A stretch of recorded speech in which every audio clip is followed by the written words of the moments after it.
Hello, welcome to all. मैं आपकी physics की क्लास लेने लेने आया हूँ। मेरा नाम अंकित अग्रवाल है एंड मैं यहाँ पर आपको कुछ फिजिक्स के टॉपिक्स बताऊंगा जो थोड़े कंफ्यूजिंग हो सकते हैं। मेरे बारे में सिंपल वर्ड्स में मैं एक ब्रीफ इंट्रो देना चाहता हूँ। मैं बीटेक मैकेनिकल से मैंने मैकेनिकल इंजीनियर से बीटेक करी है and material science and metallurgy से एमटेक करी है। दो टाइम्स मैंने गेट क्वालिफाइड किया है 2011 2012 कंटिन्यूअसली। उसी के बेसिस पे मैंने एमटेक करी थी स्कॉलरशिप पे फ्रॉम पैक यूनिवर्सिटी चंडीगढ़। 2 साल का मेरे को भारत इलेक्ट्रॉनिक्स लिमिटेड में एक्सपीरियंस है जो कि PSU under ministry of defence आता है। यहाँ पर मेरे को डीआरडीओ के साथ भी काम करने को काफ़ी मिला। देन इसमें मैं डिज़ाइनिंग डिपार्टमेंट में ज़्यादा रहा हूँ, डिज़ाइनिंग एंड रिसर्च डिपार्टमेंट। 3 साल का मेरा आईटी एक्सपीरियंस है आईटी इंडस्ट्री में जो अभी recent after covid as a business analyst. 1 साल का मेरा असिस्टेंट प्रोफेसर, जब मैंने एमटेक करी थी उसके बाद मैंने 1 साल काम किया था as an assistant professor in engineering college in Jaipur. 2 साल का मेरा मार्केटिंग बिजनेस डेवलपमेंट एग्जीक्यूटिव की तरह एक्सपीरियंस है। तो हमारा पहला टॉपिक है scalar quantity versus vector quantity. तो स्केलर क्वांटिटी क्या होती है? स्केलर क्वांटिटी वो क्वांटिटी होती है जिसका सिर्फ मैग्नीट्यूड होता है। तो जिसका सिर्फ मैग्नीट्यूड होगा, और हम ये कहेंगे कि कोई क्वांटिटी जिसका हम साइज ही देखते हैं, हम उसका ये नहीं देखते कि इस डायरेक्शन में है, तो उसे हम स्केलर क्वांटिटी कहेंगे। ये जो होता है ये हमेशा नंबर से रिप्रेजेंट किया जाता है, एंड यूनिट होती है विद नो डायरेक्शन, डायरेक्शन नहीं होता है। जैसे हम एग्जांपल के तौर पे एक डिस्टेंस ले सकते हैं जो 10 मीटर का है, एंड इसमें हमने डिस्टेंस लिया है, it is a absolute means absolute figure, उसका कोई डायरेक्शन नहीं है। अब जैसे सपोज करिए एग्जांपल्स के तौर पे mass, speed, volume, work, time, power, energy, temperature, ये सारे के सारे जो हैं इनका डायरेक्शंस का इन पे कोई इफेक्ट नहीं पड़ता है। अब सपोज करिए कि आप टेम्परेचर नाप रहे हैं, तो टेम्परेचर का डायरेक्शन से क्या मतलब, वो नॉर्थ में नापे, साउथ में नापे, किसी जगह भी नापे। ऐसे ही स्पीड होती है, स्पीड और वेलोसिटी में अंतर होता है। ऐसे ही मास जो होता है और वेट में अंतर होगा। वॉल्यूम जो होता है चाहे कैसा भी हो, वॉल्यूम वॉल्यूम रहेगा, उसका डायरेक्शन से कोई मतलब नहीं रहेगा। ऐसे टाइम होता है, time does not depend on direction. तो जब मैग्नीट्यूड नापा जाता है उसे हम स्केलर क्वांटिटी कहते हैं। जब मैग्नीट्यूड प्लस डायरेक्शन दोनों नापे जाते हैं तो उसे वेक्टर क्वांटिटी कहते हैं। मतलब वेलोसिटी, अगर सपोज करिए कोई कार जा रही है एज 10 किलोमीटर की स्पीड पे, और हमें उसका डायरेक्शन भी पता है, तो हम जब डायरेक्शन के साथ उसका स्पीड लिखेंगे तो वो वेलोसिटी बन जाती है। वैसे ही वेट, जब उस पे ग्रेविटी ऐड करती है तो वेट बन जाता है। तो मास जब ग्रेविटी के साथ मिलता है, मास इनटू एक्सेलरेशन, तो वो वेट बन जाता है। ऐसी फ्रिक्शन। वेक्टर क्वांटिटी क्या होती है? Physical quantity that has both magnitude and direction, obey triangle law. अब ट्रायंगल लॉ जो होता है वो मैं आगे पढ़ाऊंगा। तो हमारा क्या है, वेक्टर क्वांटिटी जो कि बोथ मैग्नीट्यूड डायरेक्शन दोनों को फॉलो करे और ट्रायंगल लॉ भी ओबे करे। इसको हम जब भी डायग्राम बनाते हैं तो हम एरो के साथ बनाएंगे। जैसे एग्जांपल के तौर पे हम डिस्प्लेसमेंट को लेते हैं, 10 मीटर नॉर्थ। अब हमने डिस्टेंस जब लिखा था तो सिर्फ 10 मीटर लिखा था, बट जब हम डिस्प्लेसमेंट लिखेंगे तो हम उसके साथ उसका डायरेक्शन भी शो करेंगे। तो एग्जांपल के तौर पे वेलोसिटी आ जाती है, एक्सेलरेशन आ जाता है, फोर्स आ जाते हैं, मोमेंटम एंड टॉर्क। तो आप इन एग्जांपल्स को रट लीजिए। इससे ये फायदा रहेगा आपको, अगर समझ लेंगे तो बहुत बढ़िया है। अगर आपको नहीं समझा तो इन एग्जाम्पल्स को हमेशा याद रखिए, क्योंकि जब क्वेश्चंस आएंगे तो आपको इसी तरीके से आएंगे कि आपको ये बताना होगा कि ये स्केलर या वेक्टर क्वांटिटी, या फिर सेलेक्ट करना होगा इनमें से कौन सी स्केलर क्वांटिटी नहीं है, इसमें से कौन सी वेक्टर क्वांटिटी नहीं है। तो पहला क्वेज ये है कि इलेक्ट्रिक करंट एक स्केलर क्वांटिटी है, वेक्टर क्वांटिटी है, बोथ स्केलर या वेक्टर क्वांटिटी दोनों है, या कोई भी नहीं है। तो आप 5 सेकंड सोचिए, उसके बाद मैं इसका आंसर देंगे।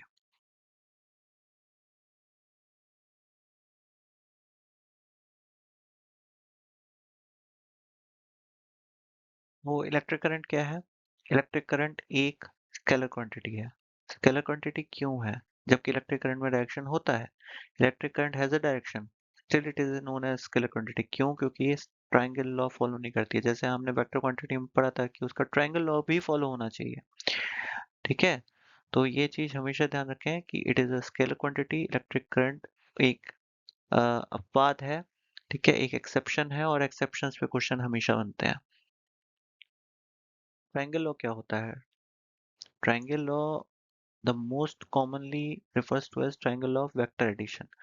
तो इसमें क्या होता है कि अगर कोई ट्रायंगल की दो साइड्स हैं, ए और बी, उसको रिप्रेजेंट कर रहे हैं ए वेक्टर और बी वेक्टर। यहाँ पर ध्यान रखिए कि ए वेक्टर के ऊपर भी एरो दिखा रखा है, तो एरो दिखाने का मतलब ये होता है कि हम उसे वेक्टर वेक्टर को एरो से ही डिनोट करते हैं। तो अगर ए और बी दो वेक्टर्स हैं, तो जो रिजल्टेंट वेक्टर होगा वो ए प्लस बी होगा, और वो जो third side of the triangle है उसको शो करेगा, third side of the triangle. और ये हमेशा फ्रॉम द स्टार्टिंग, उसका जो टिप होता है, तो द टिप वो शो किया जाता है रिजल्टेंट वेक्टर से। तो it states that when two vectors are represented as the two sides of the triangle with order of the magnitude and direction, then the third side of the triangle represent the magnitude and the direction of the resultant vector is equal to r equal to a plus b, vector a plus vector b। अब हम आते हैं distance veg displacement. आपने ये तो पढ़ ही लिया कि डिस्टेंस और डिस्प्लेसमेंट में, डिस्टेंस एक स्केलर क्वांटिटी और डिस्प्लेसमेंट एक वेक्टर क्वांटिटी है। अब यहाँ पर ध्यान से देखिए कि डिस्प्लेसमेंट को हम द शॉर्टेस्ट रूट की तरह डिस्प्लेस कर रहे हैं, एक घर से एक जगह से दूसरी जगह जाना, जबकि डिस्टेंस हमने कौन सा पाथ फॉलो किया है उस पर डिपेंड करता है। तो हमेशा जो डिस्टेंस होगा वो total path of the length होगा as an object travel. Suppose करिए कोई बंदा साइकिल गया, उसने अल्टरनेट रूट लिया, शॉर्टेस्ट रूट नहीं लिया, तो जो अल्टरनेट रूट होगा उसका जो मैग्नीट्यूड होगा, only the magnitude not the direction, क्योंकि वो बहुत सारे डायरेक्शन से होके जा रहा है, तो उसे हम डिस्टेंस बोलेंगे। लेकिन अगर हम द मिनिमम पाथ, जो स्ट्रेट फॉरवर्ड पाथ होता है, जो शॉर्टेस्ट पाथ होता है, अगर हम उसको कैलकुलेट करते हैं तो वो डिस्प्लेसमेंट में आता है। Displacement change in the object position from its starting point to its final point. Shortest distance covered by a body in a definite direction is known as displacement.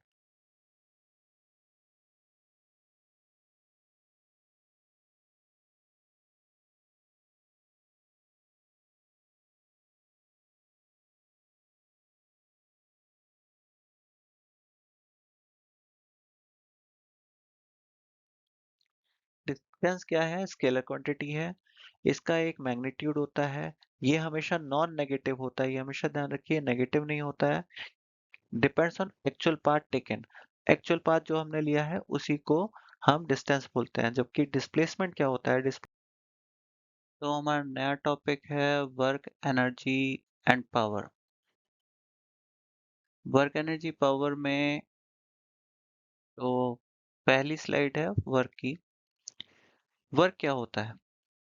अगर आप वर्क को डिफाइन करेंगे तो work, जब force, जो हम force और displacement का जो डॉट प्रोडक्ट है उसे हम वर्क बोलते हैं, in simple language. But actual में क्या है कि अगर कोई बॉडी डिस्प्लेस की जाती है, जब फोर्स उन पे एक्ट कर रही होती है, तो हम कहते हैं वर्क हो गया। Work is measured by product of force and displacement of the body along with the direction of the force। ये बहुत इंपॉर्टेंट है कि along with the direction of the force। अब यहाँ पर आप पहला इंसिडेंट देखिए। यहाँ क्या है? फोर्स इधर की तरफ लग रही है, आपका डिस्प्लेसमेंट इस डायरेक्शन में हो रहा है, तो फोर्स जो इस डायरेक्शन में होगी, फोर्स जो डिस्प्लेसमेंट के डायरेक्शन में होगी, उसे हम किस से निकालेंगे? कॉस थीटा से। थीटा वो एंगल है जो कि फोर्स ने डिस्प्लेसमेंट के साथ बनाया। जब हम एफ कॉस थीटा निकालेंगे तो हमें ये पता चल जाएगी कि force in the direction of displacement, और जब हम उसका प्रोडक्ट निकालेंगे तो हमें वर्क मिल जाएगा। इसमें ध्यान रखिए, सेकंड वाले में सपोज करिए कि सेकंड वाला एक केस है, में फोर्स ऊपर की तरफ जा रही है, डिस्प्लेसमेंट यहाँ जीरो है, क्योंकि डिस्प्लेसमेंट कहाँ गया? डिस्प्लेसमेंट जीरो है। इसने यहाँ पर पकड़ा हुआ है इसे, जब इसने पकड़ा हुआ है तो डिस्प्लेसमेंट जीरो हो गया। डिस्प्लेसमेंट तो हो ही नहीं रहा। तो फोर्स, अब सपोज करिए ये चलना शुरू करता है, चलना शुरू करेगा तो डिस्प्लेसमेंट क्या है, इस डायरेक्शन में, फोर्स किधर है, अपवर्ड डायरेक्शन में। तो अब इस पे जो वर्क होगा डन, वो क्या है, वो जब थीटा आएगा 90 डिग्री तो कॉस थीटा आएगा 0, cos theta cos 90 degree is equal to 0। तो हमारा जो वर्क डन है वो यहाँ 0 हो जाता है। ऐसे ही यहाँ जब सीढ़ियाँ चढ़ रहे हैं, इसी ब्रीफ केस के साथ सीढ़ियाँ चढ़ रहे हैं, तो जो डिस्प्लेसमेंट है वो इस डायरेक्शन में है, फोर्स हमारा परपेंडिकुलर डायरेक्शन में, इस डायरेक्शन में है। तो जो थीटा एंगल बनेगा फोर्स और डिस्टेंस का, डिस्प्लेसमेंट का सॉरी, डिस्प्लेसमेंट का जो एंगल बनेगा, फिर एफ कॉस थीटा निकालेंगे। एफ कॉस थीटा का जब डॉट प्रोडक्ट होगा डी के साथ, डी मतलब डिस्प्लेसमेंट के साथ, तो हमें वर्क डन मिल जाएगा। इसी तरीके से हमारा इलेक्ट्रिक जनरेटर, अगर डिस्प्लेसमेंट क्या है, इस डायरेक्शन में नीचे की तरफ ले जा रहा है, फोर्स क्या है, इस डायरेक्शन में है, तो हमारा एफ और डी के बीच में जो एंगल बना 180 डिग्री बन जाता है। ओके, इसी तरीके से हम निकाल सकते हैं। Work is a scalar quantity. अब यहाँ ध्यान रखिए, वर्क एक स्केलर क्वांटिटी है, जबकि आपने क्या देखा, फोर्स और डिस्प्लेसमेंट दोनों ही वेक्टर क्वांटिटी हैं। फोर्स का भी अपना एक डायरेक्शन होता है, डिस्प्लेसमेंट का भी अपना डायरेक्शन होता है। यहाँ पर देखिए डिस्प्लेसमेंट लिया गया है, डिस्टेंस नहीं लिया गया है, याद रखिए। Calculated as a dot product of the force and displacement. देखिए जितने भी डॉट प्रोडक्ट होता है, डॉट प्रोडक्ट और एक क्रॉस प्रोडक्ट होता है, एक डॉट प्रोडक्ट होता है। डॉट प्रोडक्ट स्केलर क्वांटिटीज के बीच में होता है, मतलब स्केलर क्वांटिटीज के लिए किया जाता है, मतलब डॉट प्रोडक्ट का जो भी आउटपुट आएगा वो स्केलर क्वांटिटी होगी, जबकि क्रॉस प्रोडक्ट का जो भी आउटपुट आएगा वो वेक्टर क्वांटिटी होगी। एक चीज हमेशा ध्यान रखिए, जो डॉट प्रोडक्ट होता है उसके साथ हमेशा cos थीटा का यूज होता है, जबकि वेक्टर क्वांटिटी जिससे निकलती है, जिसमें क्रॉस प्रोडक्ट होता है, उसमें हम sin थीटा का यूज करते हैं। Even though force and displacement both are vectors, their dot product result in a scalar value, making work a scalar quantity. Remember that. Work में हमारा जो SI यूनिट होगी वो जूल होगी, ये भी याद रखिएगा। अब एक क्विज पे आ जाते हैं। What is the work done if force and displacement are perpendicular to each other? ये मैंने अभी आपको बताया है, आप देखिए, थोड़ी देर समझिए इसको, और 5 सेकंड में इसका आंसर निकालिए। पहला है positive, negative, nil, positive negative depending on the direction of the force.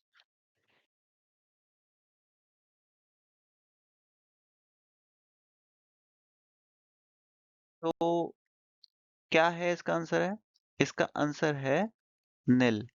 क्यों, नील क्यों आया, क्योंकि जो हमारा डायरेक्शन था वो परपेंडिकुलर था। Okay, in case of uniform circular motion work done by centripetal force is 0। यहाँ पर क्या है, सेंट्रीपिटल फोर्स ऐसे लग रही है, सेंट्रीपिटल फोर्स क्या होती है, जो कि इनवर्ड डायरेक्शन में लगती है। सेंट्रीफ्यूगल फोर्स क्या होती है, जो आउटवर्ड डायरेक्शन में लगती है।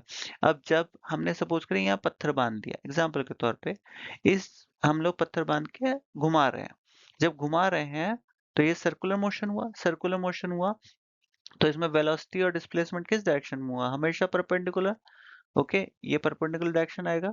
जो फोर्स लग रही होगी सेंट्रीपिटल फोर्स, वो इनवर्ट डायरेक्शन में लग रही होगी, और जो एंगल बनेगा वो 90 डिग्री बनेगा। जैसे ही 90 डिग्री बनता है तो cos थीटा कितना हो जाएगा, 0 हो जाएगा, cos थीटा हो जाएगा 0, मतलब cos 90 degree is equal to 0। तो हमारा जो वर्क आएगा वो 0 आ जाएगा। Force and displacement are perpendicular to each other, work is equal to 0, cos 90 is equal to 0। दूसरा एक और हम क्विज लेते हैं, लगभग सेम है। Satellite is orbiting in the Earth in a circular orbit. What is the work done by the gravitational force on the satellite? Same question है, same concept लग रहा है, इसका भी आंसर 0 होगा। तो gravitational force is perpendicular to the displacement and velocity. अब हम आते हैं एनर्जी पर। तो एनर्जी क्या है, capacity of doing work by a body, और एनर्जी क्या है, एक स्केलर क्वांटिटी है, और इसकी भी ऐसा यूनिट क्या है, जूल है।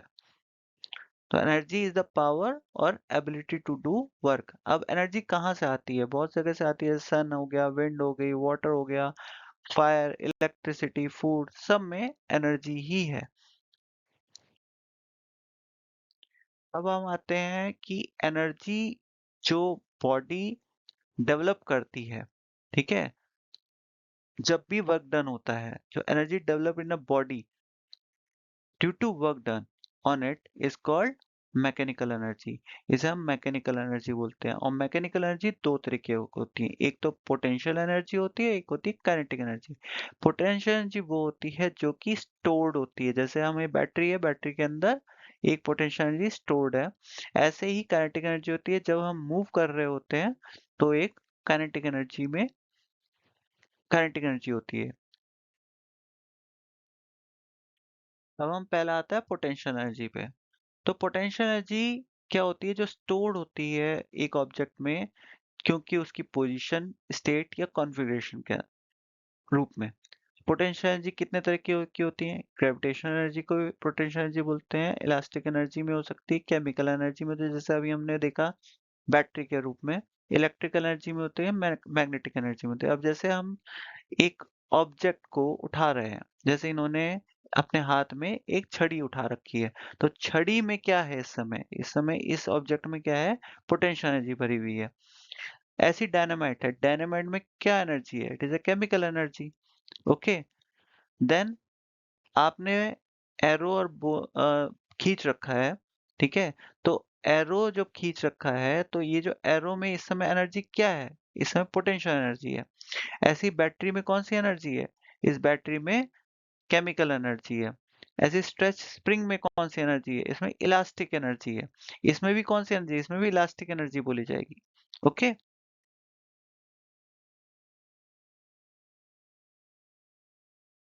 Potential energy of a body in the gravitational field of earth is, हम पी से डिनोट करते हैं potential energy, mgh, mass into gravitational acceleration due to gravity and height of the body from the surface of the earth। अब suppose करिए यहाँ पर हमारी body थी, इसको हमने उठा के यहाँ पर रख दिया, तो हमारे कितना डिस्टेंस ट्रेवल किया? एच हाइट पे रखा है हमने। यहाँ पर पोटेंशियल एनर्जी क्यों थी जीरो? क्योंकि एच यहाँ पर जीरो था। जैसे ही हमने इसको उठाया तो mass into acceleration due to gravity into height जैसी आई, तो हमारे अंदर पोटेंशियल एनर्जी आ गई, जो कि फॉर्मूला आएगा M G H, mass into acceleration due to gravity into height of the body from the surface of the earth. यहाँ से लेके यहाँ तक हमने उठाया। काइनेटिक एनर्जी क्या होती है? काइनेटिक एनर्जी, वो बॉडी जब मोशन में होती है, सपोज करिए यहाँ पर हम लोग, यहाँ पर बॉल थी, बॉल को हमने नीचे लुढ़का दिया। जब बॉल हमारी नीचे जा रही है तो हमारे बॉल में क्या है? एक काइनेटिक एनर्जी डेवलप हो रही है और पोटेंशियल एनर्जी धीरे-धीरे करके खत्म होती जा रही है। तो एक टाइम ऐसा भी आएगा जब इसमें काइनेटिक एनर्जी ही बचेगी, पोटेंशियल एनर्जी लगभग 0 हो चुकी होगी। तो जब भी मोशन में होती है कोई बॉडी, तो वो एक काइनेटिक एनर्जी रखती है। और जो बॉडी होती है, if a body of mass m is moving with a speed v, अगर m मास की बॉडी v स्पीड से मूव कर रही है, तो हमारी काइनेटिक एनर्जी क्या आएगी? काइनेटिक एनर्जी आएगी half into mass into velocity square. ये फॉर्मूला होता है half into mass into velocity square. Potential energy को काइनेटिक एनर्जी में चेंज करने का एक एग्जांपल देखते हैं। जैसे हम, हथौड़ा है, हमारे पास हथौड़ा है और हम कील ठोक रहे हैं। जब हमने हथौड़े को हाथ में ऊपर उठाया तो इसके अंदर क्या आ गई? पोटेंशियल एनर्जी आ गई। जब हमने इसको छोड़ा, ठीक है, तो अब ये किस में एनर्जी में कन्वर्ट हुई? काइनेटिक एनर्जी में। और जब ये इसमें लग गया तो क्या एनर्जी में कन्वर्ट हुई? Mechanical energy. तो ये यहाँ पर मैकेनिकल एनर्जी, क्योंकि ये अंदर घुसा, जब ये अंदर घुसा तो मैकेनिकल एनर्जी हो गई। ओके, ऐसे ही पोटेंशियल एनर्जी यहाँ पर क्या है? जब हमने इसको खींच रखा है, बो को, एरो को, तो हमारे इस एरो में पोटेंशियल एनर्जी है। जब हमने इसे छोड़ दिया तो इस एरो में कौन सी एनर्जी आ गई? काइनेटिक एनर्जी आ गई। ऐसे ही एक एग्जांपल है पेंडुलम का। अब पेंडुलम बहुत जो है वो, जब हम इसे एक्सट्रीम पोजीशन पे ले जाते हैं, दो एक्सट्रीम पोजीशन होती हैं और एक सेंटर पोजीशन होती है। तो जब भी आप देखेंगे तो पेंडुलम दो एक्सट्रीम पोजीशन से एक सेंटर पोजीशन पे आता है। तो यहाँ पर इसकी, जहाँ पर वो अपनी एक्सट्रीम पोजीशन पे जाता है, अप पोजीशन पे, वहां पर क्या होता है? पेंडुलम रेस्ट करता है, फिर धीरे करके वो सेंटर पोजीशन पे आता है जहाँ उसकी स्पीड बढ़ती जाती है और यहाँ पर सेंटर में आके उसकी काइनेटिक एनर्जी टॉप पे होती है, मतलब सिर्फ काइनेटिक एनर्जी होती है, पोटेंशियल एनर्जी जीरो होती है। और यहाँ पर एक्सट्रीम पोजीशन पे क्या होती है, उसकी पोटेंशियल एनर्जी पूरी होती है, काइनेटिक एनर्जी जीरो होती है। एग्जाम्पल एक एग्जाम्पल क्विज के रूप में मैं दे रहा हूँ। क्विज है, a flying aeroplane possess kinetic energy रखता है, पोटेंशियल एनर्जी रखता है, boat kinetic and potential energy रखता है, या कोई एक काइनेटिक एनर्जी या पोटेंशियल एनर्जी रखता है। तो आप एक बार इसको सोचिए, 5 सेकंड आप लीजिए एंड उसके बाद इसका आंसर देंगे।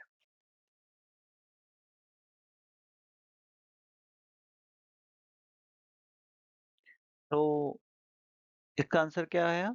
इसका आंसर है both kinetic energy and potential energy. अब ऐसा क्यों है? क्योंकि जब ये फ्लाई कर रहा है तो इसके पास एक हाइट ले रखी है इसने। जब हाइट ले रखी का आपको मैंने बताया था कि जब एक हाइट लेते हैं mgh, ठीक है, तो मास इसके पास है, एक्सेलरेशन ड्यू टू ग्रेविटी से इसने टेक ऑफ किया, ऊपर पहुंचा, तो इसके पास क्या था, एक हाइट थी। क्योंकि इसके पास हाइट है तो इसके पास एक पोटेंशियल एनर्जी है। उसके बाद इसके अंदर मोशन भी है तो इसका ना काइनेटिक एनर्जी भी है, तो ये इसके बाद दोनों है, potential energy plus kinetic energy. Okay, एक और क्वेश्चन है, an object is dropped from a height, the variation of its kinetic energy with the time is best represented by a straight line, parabola, hyperbola और अ circle. अब इसको quiz को देखिए, सोचिए, 2 minute लीजिए, फिर इसका कंसेप्ट इसके पीछे का एक्सप्लेन करिए।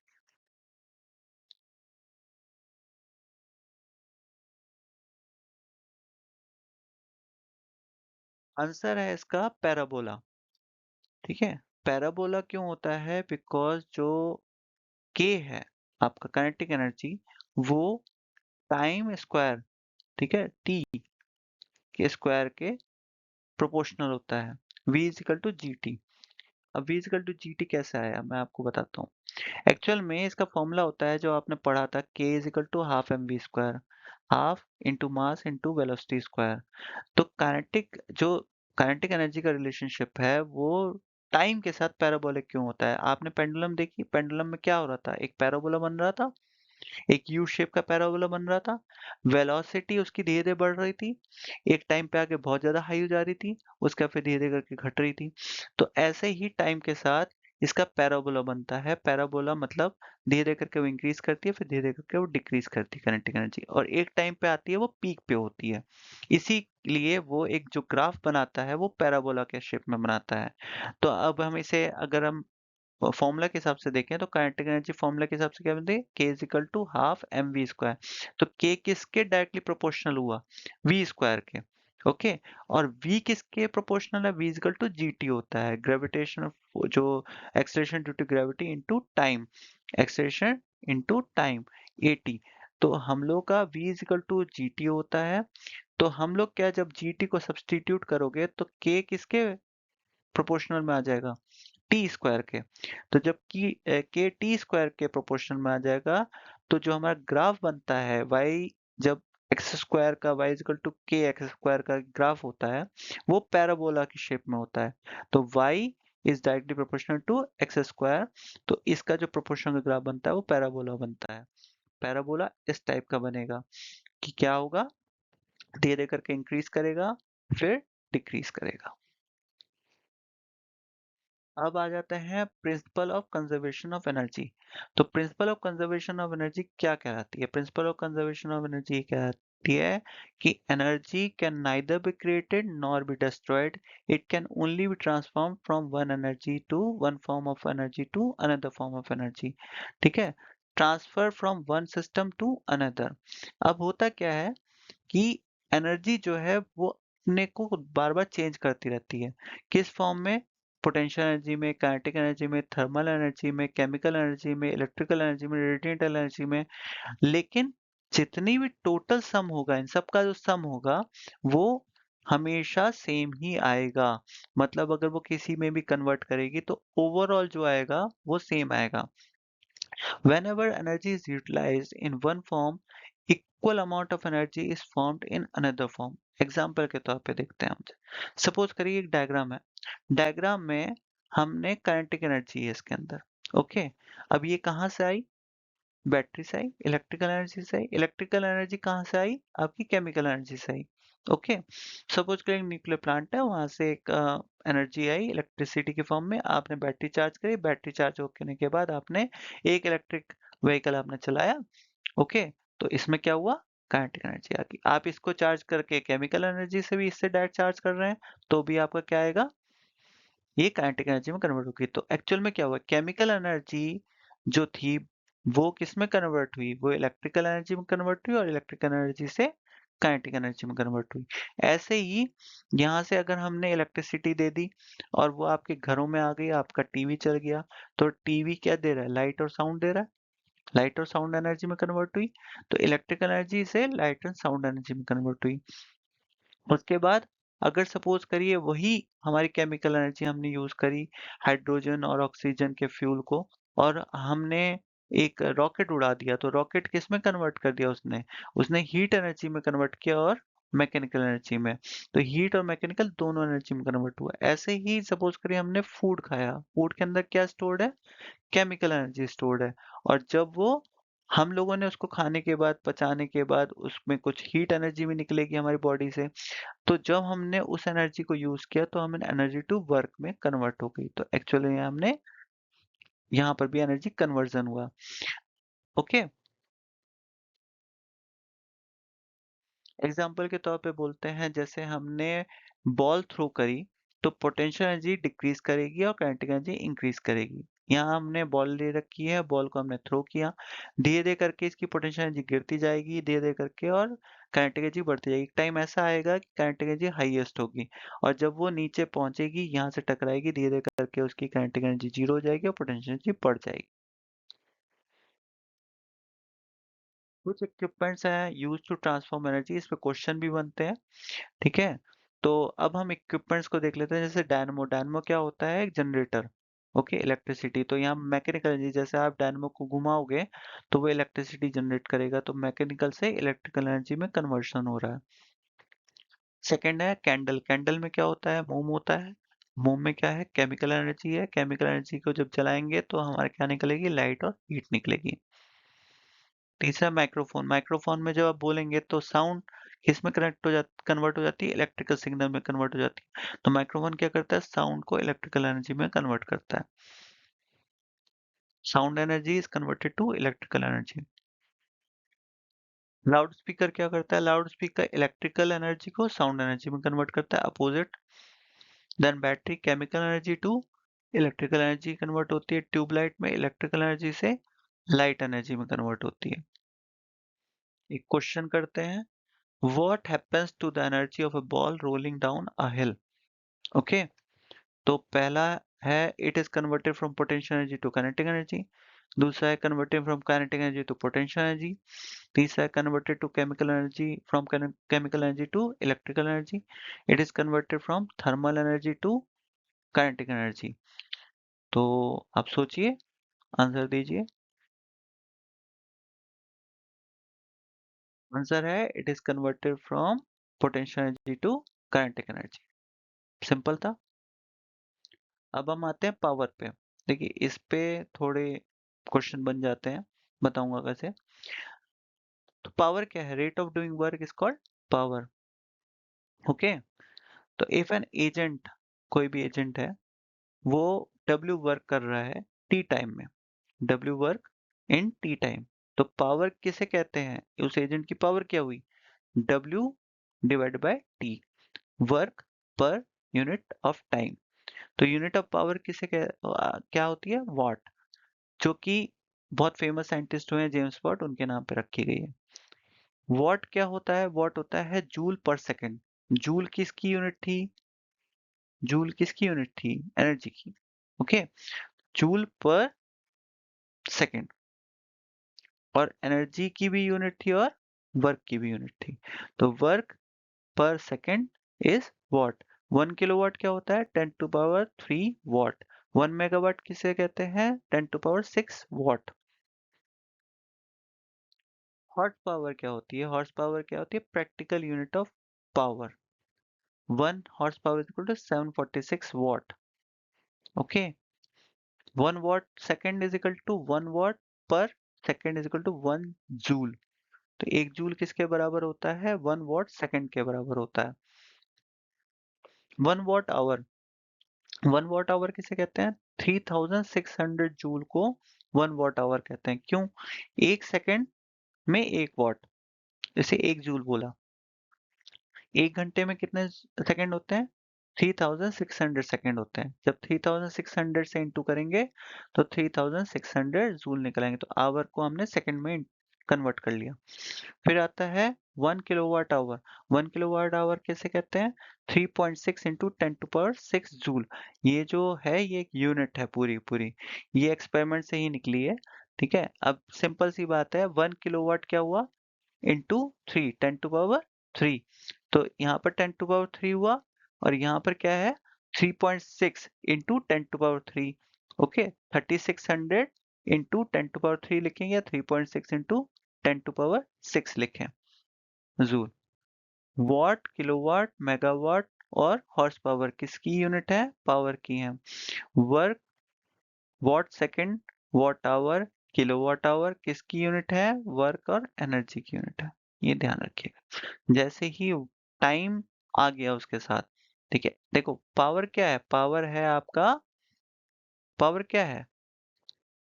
पावर है work done per unit of time. और जब हम टाइम को ले जाते हैं, ओके, टाइम को पावर से इंटू कर देते हैं, तो हमारे क्या निकल जाता है? वर्क और एनर्जी निकल जाता है. इस पे एक क्वेश्चन है, which statement about the power is incorrect? अभी इनकरेक्ट ये ध्यान रखिएगा. It is the rate at which work is done. It is a scalar quantity, has magnitude but no direction. 1 horsepower is equal to 746 kilowatt. Its SI unit is watt, which is equal to 1 joule per second. इसमें से incorrect ढूंढिए.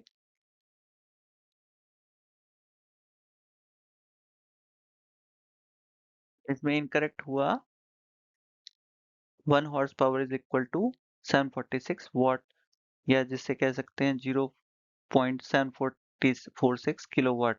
लेकिन यहाँ पर क्या लिख रखा है? 746 किलोवाट. 746 किलोवाट नहीं है, 746 वॉट है. तो यहाँ छोटी सी मिस्टेक अगर आपने जल्दबाजी में नहीं देखा तो आप इसमें कंफ्यूज हो जाएंगे. बाकी ये सारे सेंटेंस सही है कि इस it is a rate at which work is done. ये स्केलर क्वांटिटी होती है और इसके ऐसे यूनिट वॉट है, और जो कि 1 जूल पर सेकंड के बराबर होती है. अब एक नया टॉपिक लेते हैं, फ्लोटेशन. आपने सुना होगा, आर्किमिडीज प्रिंसिपल के बारे में सुना होगा, बाइंड फोर्स के बारे में सुना होगा. नहीं सुना तो हम एक बार फिर से रिवाइज कर लेते हैं. बाइंड फोर्स क्या होता है? एक अपवर्ड फोर्स होती है जो कि फ्लूइड पे लगती है या गैस पे बोल दो, जो कि आपके वेट, जो भी ऑब्जेक्ट है उसके वेट को अपोज कर रही होती है, पार्शियली या fully immerse. This force makes object appear lighter when submerged. अब जब हम उसे डिप करेंगे तो वह हल्का महसूस करती है, जैसे आप कहते हैं ना आप तैरने लग गए. and is what allows things to like ships and hot air balloons to float. इसको अप थ्रस्ट भी बोलते हैं. और ये किसके बराबर होती है? Liquid displaced by the body. अब ये एक हम आर्किमिडीज प्रिंसिपल का एक वो है. इसमें आप ध्यान से देखिए कि जो हमारी ग्रेविटी है वो इसको नीचे लेकर जा रही है इस ऑब्जेक्ट को, और बायंसी क्या है? अप थ्रस्ट, जो कि नीचे से ऊपर की तरफ लग रहा है. और जितना इसने पानी डिस्प्लेस किया वो किसके बराबर होता है? Equal to the weight of the body. जितना उसका पूरा वेट था उसका उसने पानी, उतना ही पानी उसने डिस्प्लेस कर दिया. देखिए इसमें क्या होगा, आपका यहाँ पर क्या हुआ कि ये सिंक कर गया है, ये सिंक कर गया. ये क्या है? ये सिंक नहीं किया, ये फ्लोट कर रहा है. ओके, ये सबमर्ज उसमें है कि आधा से ज्यादा डूब गया है.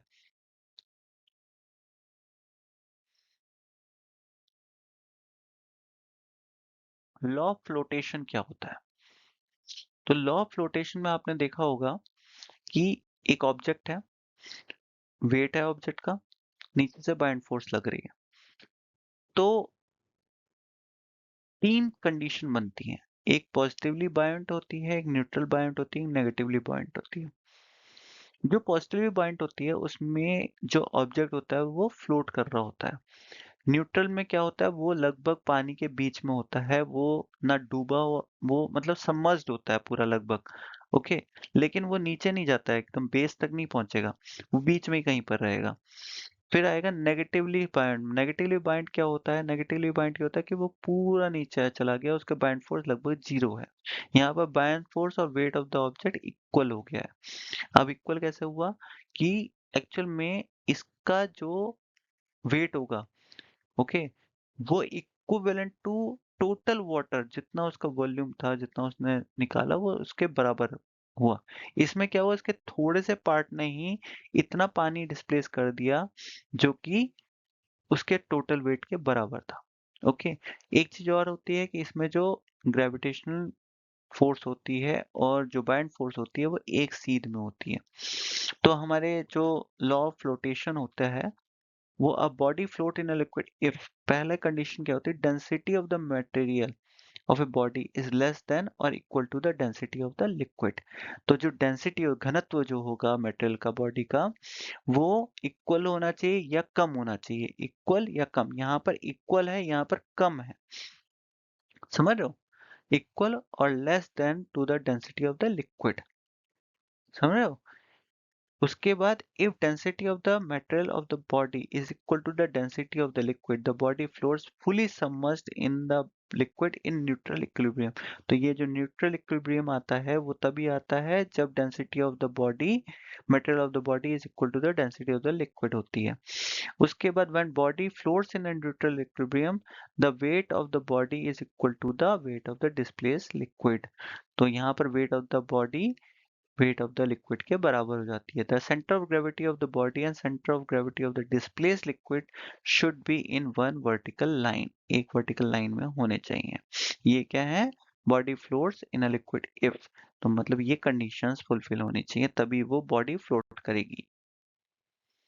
अब आर्किमिडीज प्रिंसिपल पे आ जाते हैं। आर्किमिडीज प्रिंसिपल ये कहता है कि ऑब्जेक्ट जो सबमर्ज्ड हुआ है, जो भी ऑब्जेक्ट अंदर डूबा है, ओके, वो कोई किसी भी फ्लूइड में, उस पे जो अपवर्ड बाइंड फोर्स लग रही होती है, ये बाइंड फोर्स है, बाइंड फोर्स यहाँ से ऊपर की तरफ लग रही है, तो जो ऊपर की तरफ बाइंड फोर्स है, ये वाली जो बाइंड फोर्स है, ये तो इसका वेट हुआ और ये बाइंड फोर्स हुई, तो बाइंड फोर्स जो लग रही है वो equal to the weight of the liquid displaced होता है। तो ये क्या है कि जब भी हम इसे डुबोएंगे तो जितना फ्लूइड दूसरे कंटेनर में जाएगा, इसका वेट और इसका वेट इक्वल होगा। Okay, displace water weight is equal to buoyant force. तो हम बाइंड फोर्स को कैसे कैलकुलेट कर सकते हैं, कितना कितना बाइंड फोर्स लग रही है, वो डिस्प्लेस वाटर के बराबर लग रही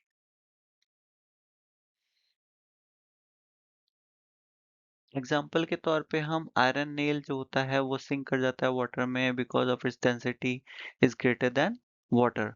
तो अगर अब आयरन नेल क्यों सिंक करता है, बिकॉज उसकी डेंसिटी ज्यादा होती है पानी से। And ship made of iron floats because its hollow design displays a larger volume of water, creating a bind force equal to its weight.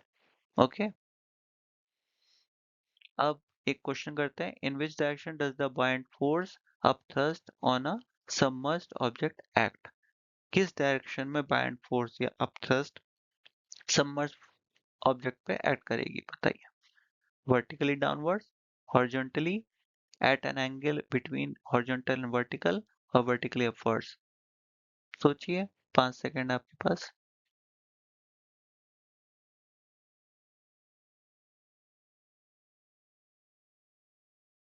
Vertically upwards हमने देखा। अब आर्किमिडीज प्रिंसिपल देखते हैं।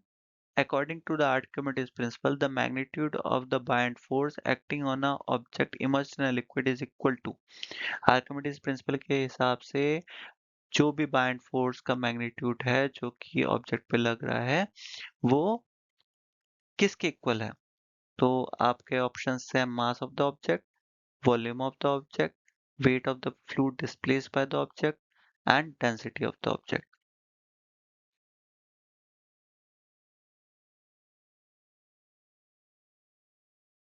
Weight of the fluid displaced by the object, हमने जैसे पढ़ा कि जो भी हमारा आर्किमिडीज प्रिंसिपल ये कहता है कि जो भी मैग्नेटो बायंट फोर्स है जो कि बॉडी पे लग रही है वो किसके बराबर है? Weight of the liquid displaced by the object. अब एक और क्वेश्चन है, an iceberg is floating in a glass of water. एक ग्लास ऑफ वाटर में आइसबर्ग फ्लोट कर रहा है। When ice melts completely what happens to the water level in the glass? पहला ऑप्शन है the water level rises, second water level falls, तीसरा the water level remains exactly the same, और चौथा it depends on the initial size of the iceberg. आपके पास 5 second है, अब सोचिए।